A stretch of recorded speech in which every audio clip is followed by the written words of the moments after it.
Hello there friends, welcome to techt channel. In this video, we are going to show you how to personalize follower notifications and Instagram account following. So watch the video carefully until the end. Subscribe to the channel and turn on the bell icon. Let's go. Step 1, open Instagram account. Click your profile account and click menu, click notifications, click following and followers. Okay, for example, new followers, for example on, for example off.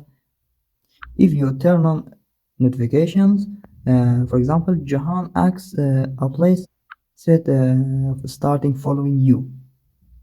If off option, don't notification for you. Accept follow request.